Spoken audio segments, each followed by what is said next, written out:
Hello आईटीपियंस। आज हम लोग पढ़ने वाले हैं वैदिक एजुकेशन के बारे में। वैदिक एजुकेशन जो कि हम लोगों का फर्स्ट यूनिट है एजुकेशन में। इवोल्यूशन ऑफ इंडियन एजुकेशन जो हम लोगों का सब्जेक्ट है, उसमें फ़र्स्ट यूनिट इसी की है। तो फर्स्ट यूनिट में हम वैदिक एजुकेशन के बारे में पढ़ेंगे। वैदिक एजुकेशन में जो हमारा फर्स्ट टॉपिक है वो vision, objective and salient features of Vedic education system है। दूसरा टीचिंग एंड लर्निंग प्रोसेस है। और तीसरा डेवलपमेंट ऑफ एजुकेशनल इंस्टीट्यूशन। और चौथा है फेमस एजुकेशन इंस्टीट्यूशन एंड गुरु शिष्य। और पांचवा है education at the time of epics, Ramayana and Mahabharat.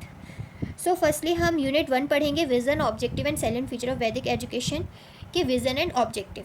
तो हॉलिस्टिक डेवलपमेंट हम देखते हैं। तो हॉलिस्टिक डेवलपमेंट में ना बच्चों का कंप्रहेंसिव डेवलपमेंट होता था। हॉलिस्टिक डेवलपमेंट एक तरीके से वेल राउंड मतलब ऑल राउंड डेवलपमेंट है, जिसमें बच्चों का physical, mental, spiritual and moral growth सब में ध्यान दिया जाता था। और इसमें बैलेंस्ड इंडिविजुअल मतलब बच्चों पे अच्छे तरीके से ध्यान दिया जाता था। सिर्फ पढ़ाई के अलावा इन सब चीज़ों पे भी ध्यान दिया जाता था। और फिर हम देखें सेल्फ रियलाइजेशन यानी बच्चों की पर्सनैलिटी डेवलपमेंट कराते थे ये लोग अच्छे तरीके से। बच्चों को ये बताते थे कि एजुकेशन जो है ना वो एक पाथ है खुद को समझने का, खुद को ट्रू सेल्फ, खुद की आत्मा को समझने का, और उसका जो कनेक्शन है यूनिवर्सल स्पिरिट यानी ब्राह्मण से, उसको समझने के लिए ये एजुकेशन ऐसा पाथ है, ये बताते थे। और ये बोलते थे कि सेल्फ रियलाइजेशन जो होता है वो बहुत ज़्यादा इसेंशियल होता है मोक्ष की प्राप्ति के लिए। सेल्फ रियलाइजेशन, और जैसे हम जो नॉलेज गेन करते हैं, ये सब जो सेल्फ रिस्पेक्ट हम लोग की सेल्फ के लिए रहती है, वो सब बहुत ज़्यादा ज़रूरी है मोक्ष के लिए। मोक्ष क्या होता है? Liberation from the cycle of birth and death. Liberation का मतलब होता है निर्वाण, ठीक है। और मोक्ष की प्राप्ति यहाँ पे हमें एजुकेशन के गेन से होती थी, मतलब लर्निंग से होती थी। जितना ज़्यादा हम नॉलेज गेन करेंगे उससे हमको मोक्ष की प्राप्ति होती है। फिर इसके बाद है सोशल रिस्पॉन्सिबिलिटी, यानी कि उनको उनकी रिस्पॉन्सिबिलिटी बताई जाती थी फैमिली के टूवर्ड्स, सोसाइटी के टूवर्ड्स, नेचर के टूवर्ड्स आपकी क्या क्या रिस्पॉन्सिबिलिटी है वो सब बताई जाती थी, ठीक है। और ये बताया जाता था कि कंट्रीब्यूट करना चाहिए सोसाइटी में, पॉजिटिवली कंट्रीब्यूट करना चाहिए, ठीक है। हार्मनी विद एनवायरनमेंट मेंटेन करना चाहिए। और फिर मोरल एंड एथिकल वैल्यू के बारे में बताया गया था। ट्रूथफुलनेस, ह्यूमिलिटी, एल्डर्स की रिस्पेक्ट करना चाहिए, ये तो बहुत ज़्यादा इंपॉर्टेंट चीज़ बताई गई थी, रिस्पेक्ट फॉर एल्डर्स, ठीक है। इसके बाद यहाँ पे हम लोगों का कैरेक्टर फॉर्मेशन होता था। कैरेक्टर फॉर्मेशन में एक चीज़ बताई गई थी, मोरालिटी जो होता है वो बहुत ज़्यादा नेसेसरी होती है। एज यू नो, मोरालिटी बहुत ज़्यादा नेसेसरी होती है। अगर मोरालिटी के अलावा लर्निंग नहीं है तो वो यूज़लेस है। अगर मोरालिटी नहीं है उस लर्निंग में तो लर्निंग से डिवाइडेड है वो चीज़, तो वो यूज़लेस है। ऐसी लर्निंग का कोई मतलब नहीं है, ठीक है। उसके अलावा सिंपल लाइफ इंकरेज करते थे, एकदम सिंपल लाइफ इंकरेज करते थे, यानी कि आपको एकदम सिंपल रहना है, प्लेन फूड खाना है, आपको कंफर्ट वगैरह, प्लेजर वगैरह, ये सब लग्जरीज वगैरह सब छोड़ना पड़ेगा, आपको एकदम प्लेन फूड खाना पड़ेगा, ठीक है। और वहाँ पे स्टूडेंट्स को ब्रह्मचारी कहते थे। और जो टीचर्स रहते थे वो सिर्फ पढ़ाते नहीं थे बल्कि बच्चों के मोरल बिहेवियर को देखते थे, ठीक है। इसके बाद है preservation and spread of culture. वो लोग स्प्रेड कराते थे अपने कल्चर्स को। वेदास वगैरह यहाँ पे सब आ जाते हैं, ठीक है। एजुकेशन को वो ऐसे देखते थे कि वो पास करें अपने ट्रेडिशन को जनरेशन से जनरेशन, ठीक है। स्टूडेंट्स को 3 डेप्थ पढ़ाई जाती थी, एक तो गॉड के लिए, एक तो पास्ट गुरुज के लिए, और एक तो एंसेस्टर्स के लिए पढ़ाई जाती थी, ठीक है। और इसमें सबसे पहली बात है जो गुरुज़ के लिए रहती थी कि स्टूडेंट को मतलब गुरुज़ को कैसे सर्व करना है ये सीखना चाहिए। दूसरी चीज़ होती थी कि सेकेंड एप जो होती थी कि अपने पास्ट इंटेलेक्चुअल्स को लर्न करने से, ठीक है। उसके बाद थर्ड डेप्थ होती थी अपने एंसेस्टर्स को, मतलब यानी कि अपनी जो नई जनरेशन आने वाली है उनको पढ़ाना, उनको एजुकेशन प्रोवाइड करना, उनको रेस करना, ये उनकी थर्ड डेप्थ थी, ठीक है। उसके बाद गेन नॉलेज, तो आपको पता है कि अटेनमेंट ऑफ सेल्वेशन यानी मोक्ष की प्राप्ति के लिए नॉलेज गेन करना बहुत इंपॉर्टेंट है। और वैसे ही मतलब हो सकता है मोक्ष प्राप्त होने के लिए हमें नॉलेज गेन करना पड़ेगा, ठीक है। और ultimate aim of education in ancient was not knowledge as preparation of life के लिए सिर्फ नॉलेज नहीं रहता, बल्कि अपने self realisation, complete self realisation, liberation of soul के लिए था, जो कि हमारे फ्यूचर और प्रेजेंट दोनों के लिए महत्वपूर्ण है। इसके बाद है सैलिएंट फीचर्स में आप देखें वहाँ पे गुरुकुल सिस्टम था। यानी गुरुकुल में पढ़ाई कराई जाती थी बच्चों को, बच्चे टीचर्स के साथ ही रहते थे। आपको मैं एक पिक दिखाती हूँ, ऐसे गुरुकुल में पढ़ाई करवाते थे, ऐसे बच्चे बैठे रहते थे, ऐसे गुरु पढ़ाते थे, और मतलब एक नेचुरल इन्वायरमेंट प्रोवाइड किया जाता था बच्चों को। सो एक नेचुरल इन्वायरमेंट प्रोवाइड किया जाता था, अच्छा सा इन्वायरमेंट, ठीक है, वहाँ पे बच्चे और टीचर दोनों रहते भी थे साथ में, ठीक है। और कॉम्प्रहेंसिव करिकुलम यानी कि उस टाइम पे ना बच्चों को क्या क्या पढ़ाया जाता था, वेदास पढ़ाए जाते थे, Upanishad, grammar, philosophy, astronomy, mathematics, martial arts, ये सब पढ़ाया जाता था, ठीक है। और बच्चों का वेल राउंडेड एजुकेशन दिया जाता था। और इसके अलावा यहाँ पे दो तरीके से करिकुलम इनका बटा हुआ था, लौकिक और अलौकिक। लौकिक में वो मैथ्स, फिलॉसफी, ग्रामर, जो ऐसे सब्जेक्ट्स होते हैं ना, फिलॉसफी वगैरह ये सब पढ़ाई जाती थी। लेकिन अलौकिक और परा में वेदास के बारे में, पुराण के बारे में, उपनिषद के बारे में पढ़ाया जाता था, ठीक है। इसके अलावा ओरल ट्रेडिशन देखा जाए तो ओरल ट्रेडिशन में नॉलेज जो होता था और ओरली बच्चों को पढ़ाया जाता था, उनको मेमोराइज़ कराया जाता था, ठीक है। और टीचिंग एक्रॉस जनरेशन चलती रहती थी। डिसिप्लिन एंड वैल्यू, उनको डिसिप्लिन बताया जाता था। एथिकल एंड मोरल प्रिंसिपल्स बताए जाते थे बच्चों को। डिसिप्लिन लाइफ दी जाती थी, अपहोल्ड करना वैल्यूज़ को, जो कि गुरु बताते थे। डिसिप्लिन लाइफ, उनकी एकदम डिसिप्लिन में रहते थे वो बच्चे बहुत ज़्यादा, ठीक है। और वो जो उनको गुरुज़ रहते थे उनकी बहुत रिस्पेक्ट करते थे, उन्हें जो भी वैल्यूज़ बताई जाती थी, उन्हें जो भी चीज़ करने को कहा जाता था वो सब मानते थे, ठीक है। और कम्युनिटी सपोर्ट उनको गुरुकुल चलाने के लिए कैसे मिलता था, उन्हें डोनेशन मिलता था कम्युनिटीज़ से, ठीक है। किंग वगैरह सब डोनेशन देते थे, ऐसे उन लोगों का गुरुकुल चलता था। इसके अलावा टीचिंग एंड लर्निंग प्रोसेस कैसे होती थी, वहाँ पे गुरु शिष्य परंपरा चलती थी। यानी कि गुरु शिष्य जो थे ना, सेंट्रल थे वैदिक एजुकेशन सिस्टम के लिए।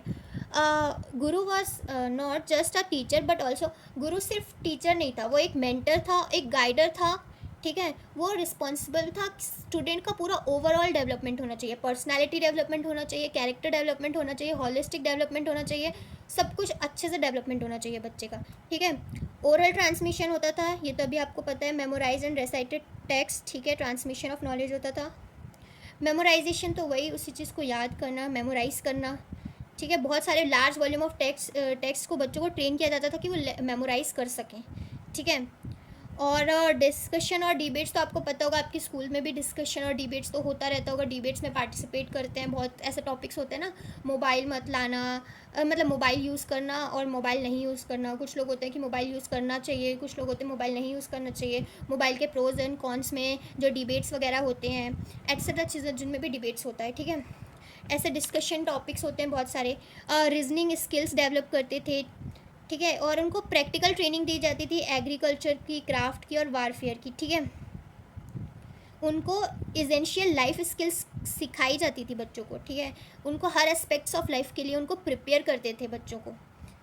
इसके अलावा जो यहाँ पे टीचिंग मेथड्स यूज़ होती थी, सो गाइस मेमोराइजेशन को तो आपको पता ही है कि लर्न कराते थे, बहुत सारे लार्ज वॉल्यूम ऑफ टेक्स्ट को लर्न कराना, मेमोराइज़ कराना, उन चीज़ को बार बार मेमोराइज़ करना, उसे बोलते हैं मेमोराइजेशन, ठीक है। इसके बाद इंट्रोस्पेक्शन मेथड टीचर यूज़ करते थे। यानी इंट्रोस्पेक्शन मेथड में ना जो 3 चीज़ें आती हैं, सबसे पहले श्रवण आता है। श्रवण यानी कि जो उस चीज़ को सुनना, मतलब हम सुन के उस चीज़ में हम क्या उसकी समरी बनाते हैं, हम क्या चीज़ उसमें सोचते हैं कि हाँ इसमें हम लिसनिंग टू द टेक्स्ट को पहली बात श्रवण कहते हैं, ठीक है। और उस टीचर की नॉलेज को वो किस तरीके से स्टूडेंट ऑब्जर्व कर रहा है, सब अपने अलग अलग तरीके से टीचर की नॉलेज को ऑब्जर्व करते हैं, ठीक है। इसके बाद मनन, जो भी उन्हें पढ़ाया गया है उस चीज़ का मनन करना, ठीक है। जो जो पढ़ाया गया है हम उससे क्या क्या हमें उससे सीख मिलती है, क्या क्या हम लर्न करते हैं, ठीक है। निधि ध्यान यानी कि ये तो आ जाता है मेडिटेशन में, ठीक है। इसके अलावा क्रिटिकल एनालिसिस यानी कि खुद का कंक्लूजन बनाना। हम बहुत सारी चीज़ें होती है, कभी कभी हम डिसएग्री हो जाते हैं टीचर से, क्योंकि हम खुद का अलग से कंक्लूजन बनाते हैं, हम उसके बारे में बहुत सारी चीज़ें क्रिटिकल थिंकिंग करते हैं, वो उस चीज़ों को सोचते हैं, दैट्स वाई हम उसमें अलग अलग कंक्लूजन बनाते हैं। सो ये भी बहुत अच्छी चीज़ यूज़ होती थी। इसके बाद हैंड्स ऑन लर्निंग होती थी। हैंड्स ऑन लर्निंग यानी कि लर्निंग बाय डूइंग होती थी, मतलब वो बच्चों की प्रैक्टिस कराते थे उस चीज़ में।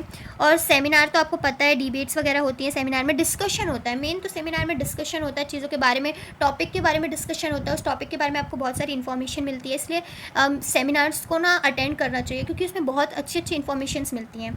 इसके अलावा ये जो 2 पिक्स थी, ये गुरुकुल की फ़ोटो मैंने लगा के रखी है, इसमें आप देख सकते हो गुरुकुल में कैसे पढ़ाई होती थी, बच्चों को कैसे पढ़ाते थे, ओके। और इसके बाद है संस्कार। वहाँ पे संस्कार होते थे, मतलब सेरेमनीज़ होती थी।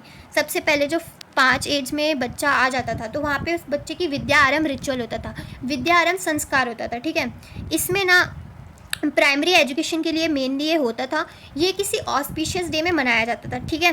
इसमें हरि, लक्ष्मी और सरस्वती, इन सब भगवानों की पूजा की जाती थी और मतलब बहुत सारी चीज़ें कराई जाती थी। राइस से अल्फ़ाबेट्स लिखाए जाते थे जब बच्चा 5 साल का हो जाता था, ठीक है। इसके बाद जब बच्चा थोड़ा बड़ा हो जाता था, यानी 8 या फिर 10 या 12 साल का हो जाता था, तो उसकी उपनयन सेरेमनी होती थी, यानी कि यहाँ से उसका फॉर्मल और रेगुलर एजुकेशन स्टार्ट होता था, ठीक है। वैदिक एजुकेशन का बिगिनिंग यहीं से होता था।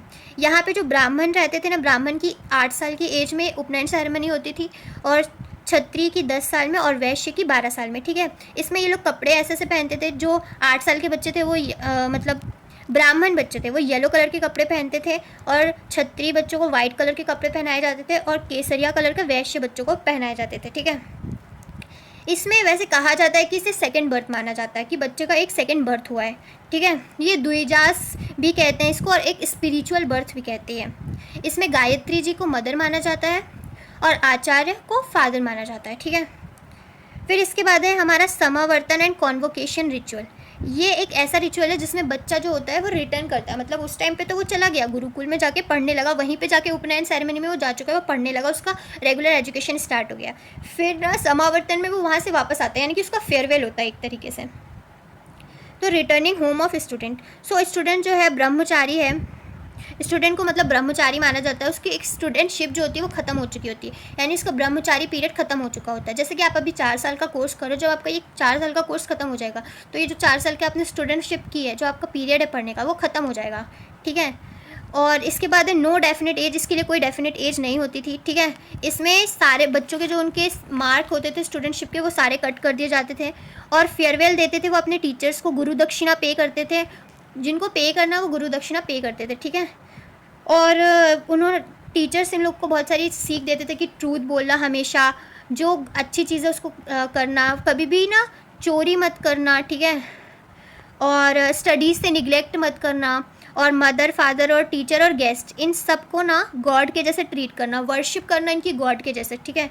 इसके लिए कुछ एज ऐसे होती थी कि वाशु के लिए 24 साल, रुद्र के लिए 36 साल, आदित्य के लिए 48 साल होती थी, ठीक है। 24 years for Vashu, 36 year for Rudra and 48 year for Aditya. हम देखते हैं डेवलपमेंट ऑफ एजुकेशनल इंस्टीट्यूशन। तो वहाँ पे गुरुकुल्स हुए करते थे। गुरुकुल्स जो होते थे वो प्राइमरी सेंटर होते थे लर्निंग में, वहीं पे पढ़ाई की जाती थी। नेचुरल सराउंडिंग और पीसफुल इन्वायरमेंट तो आपको यहाँ पे देख के पता ही चल गया होगा। तो देखो कैसा नेचुरल इन्वायरमेंट रहता था, पेड़ पौधे सब कुछ रहते थे, ठीक है। ऐसे में बच्चों को पढ़ाया जाता था बाहर एकदम नेचुरल इन्वायरमेंट में, कि बच्चे वहाँ पर ज़्यादा अच्छे तरीके से पढ़ पाए। ओके, सो कहाँ पे थे अपन, हाँ। और लर्निंग और स्पिरिचुअल ग्रोथ होती थी बच्चों की। आश्रम जो था वो गुरु से मैनेज्ड था, मैनेज्ड जो करते थे वो गुरु ही मैनेज करते थे। वेल बीइंग ऑफ स्टूडेंट, वही रिस्पॉन्सिबल होते थे कि बच्चे अच्छे से हैं कि नहीं हैं, ठीक है। सेल्फ सस्टेनिंग कम्युनिटी रहती थी जहाँ पे स्टूडेंट और टीचर दोनों साथ में रहते थे, ठीक है। इसके बाद जो फंडिंग होती थी, फंडेड जो था वो डोनेशन मिलता था, उसके लिए डोनेशन से ही इनका गुरुकुल चलता था, ठीक है। इसके अलावा सेल्फ सस्टेनिंग था, ठीक है। फार्मिंग, कुकिंग एंड क्लीनिंग ये सब जो थे ना स्टूडेंट्स करते थे, ठीक है। स्टूडेंट्स वहाँ पे सब कुछ करते थे। इससे ना बच्चों को लेबर की डिग्निटी पता चलती थी। इससे बच्चों को अच्छे तरीके से पता चलता था कि हमें कैसे हेल्प करना, हमें क्या कैसे करना है, फार्मिंग कैसे करना, कुकिंग कैसे करना, क्लीनिंग कैसे करना है, ठीक है। इसके बाद यहाँ पे फ्री एजुकेशन था। यहाँ पे एजुकेशन फ्री ऑफ कॉस्ट था, यहाँ पे कोई पैसा नहीं लगता था। यहाँ पे अगर बच्चा कोई मतलब देना चाहता है, अपना ग्रेटिट्यूड दिखाना चाहता है, तो वो गुरु दक्षिणा देता था। गुरु दक्षिणा में वो गुड्स दे सकता था, मनी दे सकता था, सर्विस कुछ भी दे सकता था, ठीक है। इसके अलावा यहाँ पे फेमस एजुकेशन इंस्टीट्यूशन के बारे में पढ़ते हैं। तो सबसे पहले यहाँ पे तक्षशिला के बारे में पढ़ते हैं। तक्षशिला जो थी ना वो बहुत इंपॉर्टेंट सेंटर ऑफ लर्निंग थी। इसके बारे में आप और बहुत सारा पढ़ सकते हैं। और यहाँ पे अलग सा करिकुलम था, स्कॉलर्स थे यहाँ पे। स्कॉलर्स जैसे चाणक्य वगैरह थे। ये ना अभी पंजाब और पंजाब में पाकिस्तान में जो पंजाब जगह है ना वहाँ पे है तक्षशिला, ठीक है। और ये ना सेंटर ऑफ लर्निंग था उस टाइम पे। इस तरीके का दिखता था तक्षशिला, आप देख सकते हैं। इसके बाद नालंदा देखते हैं। नालंदा जो कि पिलकी गांव, राजगीर, बिहार में पड़ता है, ठीक है। और यहाँ पे ना बहुत बड़ी लाइब्रेरी, बहुत एक्सटेंसिव लाइब्रेरी थी, ठीक है। पहली बात तो ये फर्स्ट इंटरनेशनल यूनिवर्सिटी थी। यहाँ पे बहुत स्कॉलर्स, मॉन्क्स, ट्रेवलर और ने साइट को विजिट किया था। बहुत सारे लोग विजिट कर रहे थे इस साइट को। नालंदा जो थी ना इम्पॉर्टेंट साइट थी कन्नौज एम्पायर में। कन्नौज एम्पायर में ये एक इम्पॉर्टेंट साइट थी। और ये जो इस्टेब्लिश हुई थी ना, ये गुप्त किंग जो कुमार गुप्त थे उन्होंने इस्टेब्लिश की थी। यहाँ पे 10,000 स्टूडेंट्स रहते थे, 2,000 स्कॉलर्स रहते थे, 2,000 स्कॉलर्स रहते थे और 10,000 स्टूडेंट्स रहते थे, ठीक है। और जुआनजांग जो थे ना, वो चाइनीज़ ट्रैवलर थे, उन्होंने यहाँ की स्ट्रक्चर बताया था, स्ट्रक्चर ऑफ यूनिवर्सिटी इन्होंने ही इन्होंने ही डिटेल्स दी थी, ठीक है। और इन्होंने ये भी अपने विवरण या फिर अकाउंट्स, मतलब अकाउंट्स यानी विवरण, इसमें मेंशन किया था 1,000 स्टूडेंट्स रहेंगे इस साइट में, ऐसा करके कुछ, ठीक है। इसके अलावा अपन नालंदा यूनिवर्सिटी के बारे में पढ़ते हैं। तो नालंदा यूनिवर्सिटी की लाइब्रेरी के बारे में पढ़ते हैं, ठीक है। गाइस, जो लाइब्रेरी थी ना, लाइब्रेरी उनकी बहुत सारे एजुकेशनल बुक्स थी, नोट्स थे स्कॉलर्स के, ठीक है। सो गाइस, नालंदा की लाइब्रेरी को धर्मगुंज भी कहते थे। धर्मगुंज यानी यहाँ पे माउंटेन ऑफ ट्रूथ्स कहते हैं धर्मगुंज को। माउंटेन ऑफ ट्रूथ्स यानी कि सत्य का पहाड़, ऐसा कुछ कह सकते हैं अपन। और ग्रेट सोर्स था बुद्धिस्ट नॉलेज के लिए भी, बुद्धिस्ट नॉलेज हम आगे जाके पढ़ेंगे। और ट्रेजरी ऑफ ट्रूथ भी कहते थे। अदर नेम जो दिया गया था धर्मगंजा नाइ, ठीक है, धर्मगंजा लिखा हुआ है इसमें, धर्मगंज वैसे कहेंगे, ये तो इसमें सब में लिखा ही रहता है। एंड इसका मीनिंग है treasury of truth. Treasury of truth यानी कि जो सत्य का खजाना होता है, ऐसा कह सकते हैं, सत्य का खजाना कहते थे। कलेक्शन ऑफ 1,000 बुक्स थी यहाँ पे, 1,000 बुक्स थी। और Mughal shaked the university, the library kept burning for almost 3 months। 3 महीने तक ये जल रही थी ये लाइब्रेरी, ठीक है। इसके बाद यहाँ पे 3 बिल्डिंग थी, ओके। और ईच बिल्डिंग के पास एटलीस्ट 9 स्टोरीज थी, 9 स्टोरीज टॉल। यहाँ पे जो बिल्डिंग्स थी उनका एक कुछ नाम था, लाइक बिल्डिंग व रत्न सागर नाम था, सी ऑफ जेवेल। और रत्नदादी नाम था, ओशन ऑफ जेवेल। और आई थिंक एक नाम और था इसमें। सो गाइस, वो एक नाम आप ढूंढ लीजिएगा, ठीक है। फिर गुरुकुल देखते हैं। तो गुरुकुल जो था वो इंडिया के अक्रॉस, गुरुकुल वगैरह, आप ये जो चीज़ें हैं ना, गुरुकुल वहाँ पे बहुत फेमस गुरुकुल होती थी। वैशशिता, विश्वामित्र और द्रोणाचार्य ने जहाँ पे पढ़ाया था, उन्होंने पढ़ाया था गुरुकुल में। और institution were known for rigorous training and high standard of education, high standard of education दिया जाता था, ठीक है। एक है वैशशिताज आश्रम होता था वहाँ पे, जो कि स्पिरिचुअल और फिलोसफिकल एजुकेशन के लिए जाना जाता था, ठीक है। यहाँ पे लॉर्ड राम जी भी यहाँ पे आई थिंक स्टूडेंट थे। Famous for it training in martial arts and warfare. Dronacharya तो आप जानते हैं, द्रोणाचार्य को बहुत अच्छे से आप महाभारत में जानते ही होंगे। तो वो वारफेयर और मार्शल आर्ट्स के लिए टीचिंग देते थे, ट्रेनिंग देते थे, टीचिंग, ठीक है, ओके, ट्रेनिंग देते थे बच्चों को। पांडव और कौरव, आप जानते हो कि पांडवाज एंड कौरवाज ये सब द्रोणाचार्य ही इनके टीचर थे। आपने महाभारत देखी होगी तो आप बहुत अच्छे से जानते होंगे। फिर education at the time of epics, Ramayana and Mahabharata. So guys हमारा नेक्स्ट टॉपिक है education at the time of epics, Ramayana Mahabharata में, ठीक है। उस टाइम पे कैसा एजुकेशन दिया जाता था। रामायण और महाभारत वैसे आप लोगों ने देखी होगी। तो उसमें सबसे पहले education of Ram and Lakshman देखते हैं। राम एंड लक्ष्मण को ना वैशशिता जी ने, उन्होंने गाइड किया था बच्चों को, उन दोनों को, मतलब राम और लक्ष्मण जी को उन्होंने गाइड किया था, ठीक है। इसमें इन्होंने इन लोगों को स्क्रिप्चर्स की पढ़ाई कराई थी, फिलॉसफी और मार्शल आर्ट्स के बारे में इनको पढ़ाया गया था। इसके बाद उन्होंने वैल्यूज़ बताई थी, यानी उनकी ड्यूटी बताई थी, उनका धर्म बताया था। उन्हें ये बताया था कि एल्डर्स की रिस्पेक्ट करना चाहिए और डिवोशन टू ट्रूथ, सच बोलना चाहिए, ये सब सिखाया गया था। प्रैक्टिकल ट्रेनिंग दी गई थी। प्रैक्टिकल ट्रेनिंग में राम और लक्ष्मण जी ने ना, उन्होंने आर्करी, वारफेयर, स्टेट क्राफ्ट, ये सब चीज़ें सीखी थी।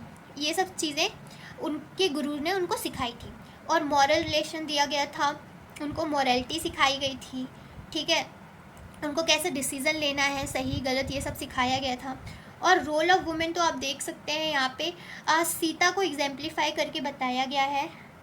सीता माता को एग्जाम्प्लीफाई करके बताया गया है, उनकी लॉयल्टी, करेज और विजडम को देख के, ठीक है। वुमेन के एजुकेशन सोसाइटी में, रामायण में इनके एग्जाम्प्लीफाई करके बताया गया सीता जी को। इसके बाद महाभारत में पांडव और कौरवास को जो द्रोणाचार्य जी थे ना, वो एजुकेशन देते थे। वो उन्हें Vedas, ethics, politics and warfare के बारे में एजुकेशन दिए थे। इसके बाद एथिक्स एंड मोरालिटी के बारे में पढ़ाया गया था उन लोगों को। इम्पॉर्टेंस ऑफ धर्म और कंसिक्वेंस ऑफ कर्मा, कर्मा धर्म, इन सब के बारे में उनको बताया गया था। लीडरशिप कैसे करना है, जस्टिस कैसे देना है, ये सब चीज़ों के बारे में उन लोगों को बताया गया था। उन्होंने पांडवास और कौरवास ने रिगरस ट्रेनिंग ली थी आर्करी में और मार्शल आर्ट्स, आर्करी और मार्शल आर्ट्स में, ठीक है।